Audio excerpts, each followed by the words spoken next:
Hala. Hala, bakit walang laman? Wala kayo tinda kayo?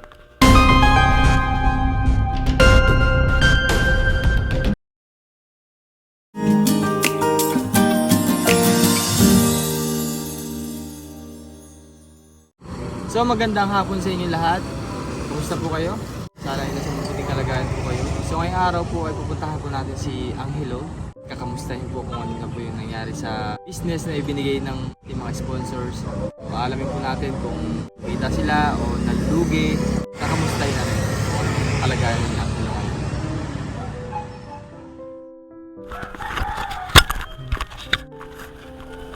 So since kasi nung binigay po natin yung business, hindi pa po ulit natin na sila nakakamusta. Lang po sila pupuntahan ulit.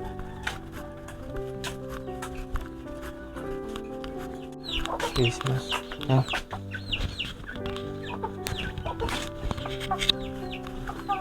Ito na yung pinakang ano nila. Hala. Si nanay mo, Toy? Hello, kamusta?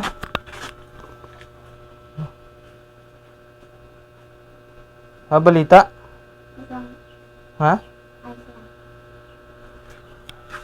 Wala kayo tinda kayo?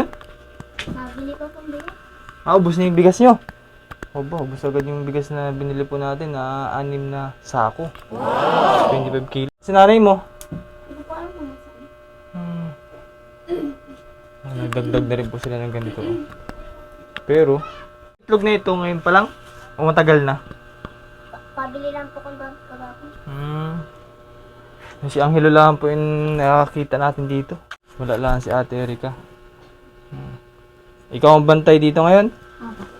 Opo. Pasok kami ha.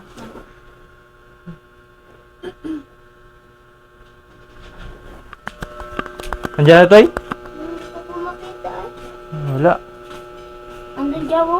Saan? Pinadi maanuwari.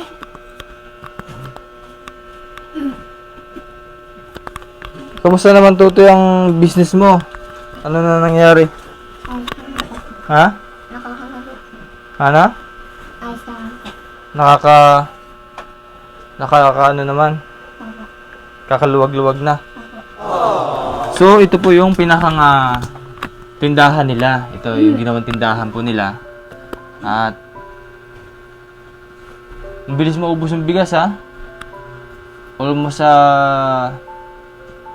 parang 1 month na rin kasi October 3 kami pumunta dito. So, November 9 na ngayon. Bus na yung bigas nyo talaga? Bus na? Opo. Wow. So, inaantay lang natin si Nanay Erika nang sa ganun ay malaman natin kung magkano yung kinita nila. Kamusta ba yung business nila dito kasi parang mukhang malakas po yung ano nila dito. Magkano nakita nyo sa isang araw? Ano lang po? 50 lang po. 50? Ang per kilo ng bigas? Ang paggamit. Opo.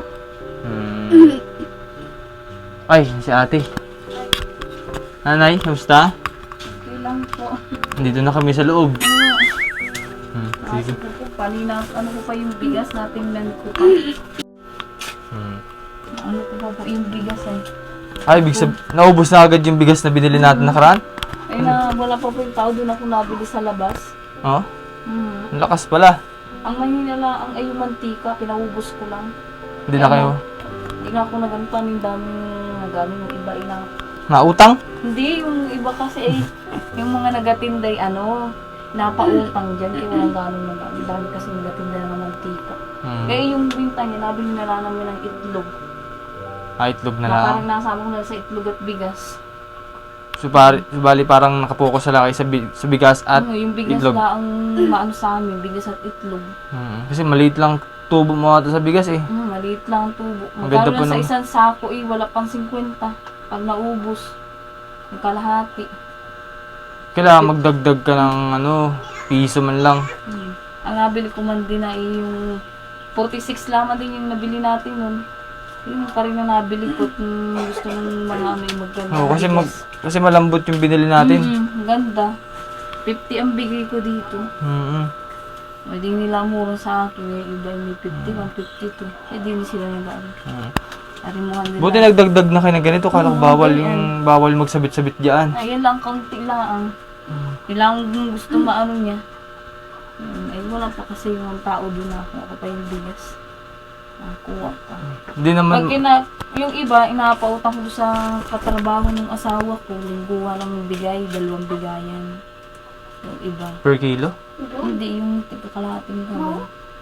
Maano naman magbayad yung ano. Ganun yung ano nyo. Ginagawa yung business. Kala ko yung nalugi na kasi wala na ako nakitang tinta dito. Hindi. Pag yung tubo naman, nabili ko naman ng pangailangan niya. Diaper, gatas, tinapay. Ang nakuha ko lang yung pambili ng itlog, saka yung bigas. Magkano nabili yung itlog? Yung ganun pa rin sa binili. 9? Oo. Magkano ang benta niya? 10. Dapat 11. Yung 10 lang ay sa iba nga ni Kasi 12. sa iba nga yan tubo sila ng 12.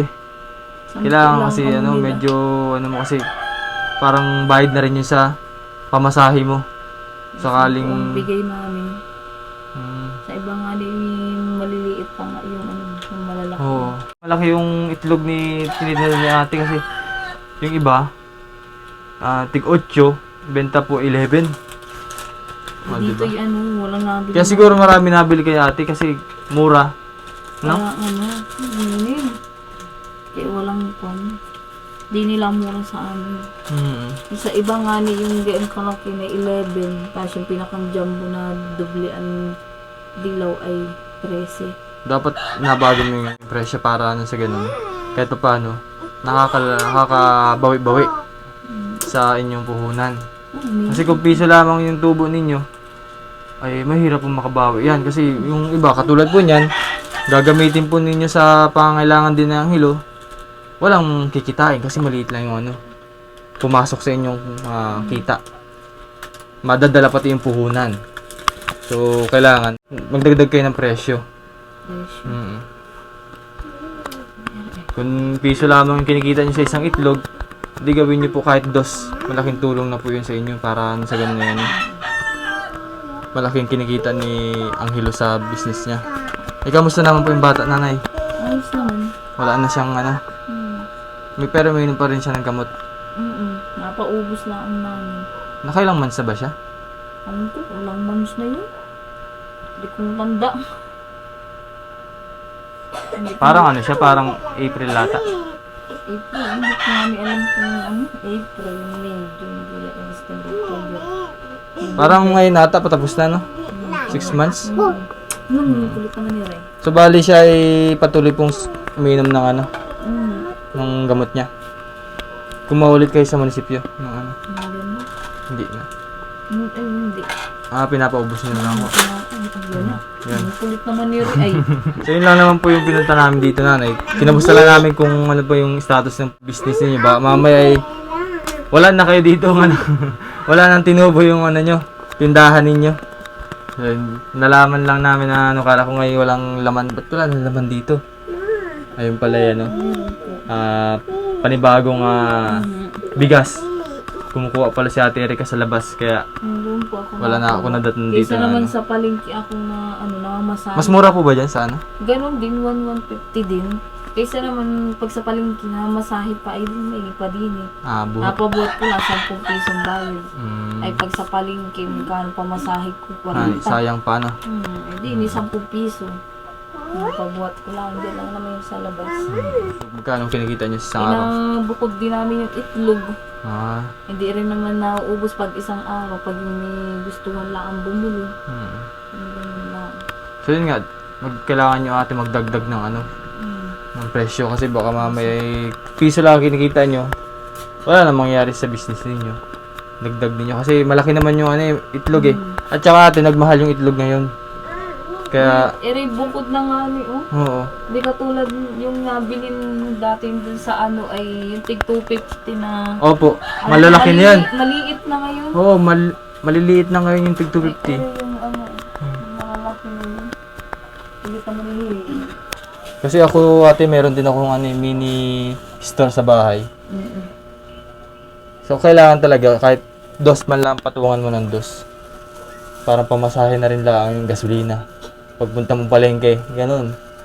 Eh, kung minsan naman ay di nila dyan lang ako nabili sa labas. Tig ano to, 9 no? Tig 9. Ang laki kasi oh. Sayang naman kung piso lamang ang tubo. Ah, nahangos ka, Tutoy? Ha? Matinding init kanina. Nahangos ka? Sa tindi na naman ang init. Sa init lang. Tindi ng init kanina. Nandito lang si Angelo lagi. Siya pa nagbabantay kapag may... Paano pag bibili? Tatawag niya ako kung nagaan. Ang pinando sa loob, minabili.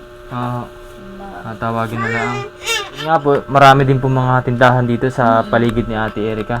At talagang bawat kanto po ay meron. Inadaanan po natin. Ito, malapit lang. Mga 5 di pa lang, tindahan na po. Meron din din ate ano? Meron din dito. So kaya talaga the best ay bigas. Pero nga, suggest ko lang kay Ate Erica ay dagdagan niya ng presyo. Kasi parang 50, ang kinikita niya lang sa isang sako ay maliit lang. So kailangan niya magdagdag. Kahit pa paano ay makabawi sa pamasahe. Katulad nun, nagbabayad pa siya sa pagbuhat ng bigas. So sayang yung yung maliit na kita mapupunta lamang sa ganung bayarin. Sa nanay at binisita lang namin kay kinamusta kung ano po yung status ng business ninyo. Sa ganun ay malaman din po ng mga sponsors natin na ganito yung nangyayari sa business ninyo na kahit pa paano ay napapaubos nyo at nagagamit sa maayos Pero sa tingin niyo Nanay Erica, kumusta yung business niyo?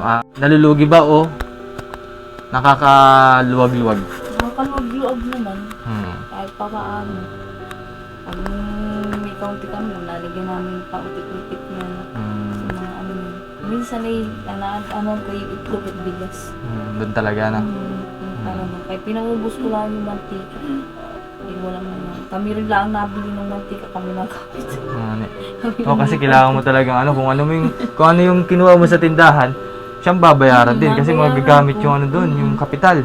Pag di mo binayaran. Kaya lang kami ang kaya ko na sabi niya, Mama, huwag ka nang bumili mantika at yung ating mantika dahil dami Yung iba inala ko pa nga dyan napautang. Kaya wala kaya sabi niya bigas na lang at itlog. Kaya yun Bali yung bigas na dito patas na? Oo, nakapatas, sinatakal-takal ko. Pero yung iba ay nakuha naman ng 25 kilos. Na-deliver nyo na doon? Sila nakuha. Lingguhan ang bigay niya tuwing Sabado. Ang bigay ko nun ay 1.3. Utang. 1.3? Utang. 2 gigs. 2 gigs lang. Lagay. Yung asawa ko naman ang taga-singil din. Siya ang taga-doon. Butit merong kayong ganong pinagbebentahan sa malayo kasi maganda rin yung kilala. So yung mga kababayan at ito po yung status ng kanilang business. At kahit pa paano po ay malaking tulong para sa kanila. At minsan ay kumita man sila ng maliit ay may nagagamit po sila sa pangangailangan din nila. So may message po ba kayo ate sa mga sponsors natin? Maraming salamat po sa mga nagbigay kay Angelo. At yung kahit kaunting po inapapalago din po namin. Yun lang po, maraming salamat po. Ikaw Tutoy, may message ka sa sponsor natin? Maraming salamat po sa binigay sa aking negosyo. Yun lang po, maraming salamat. Di ka na pala si Angelo lang. Si Don Angelo. May sariling business na. Oo, ako nga naman, nalo ko nga rin si Donya naman ako. Donya. Nalo ko ako sa Donya.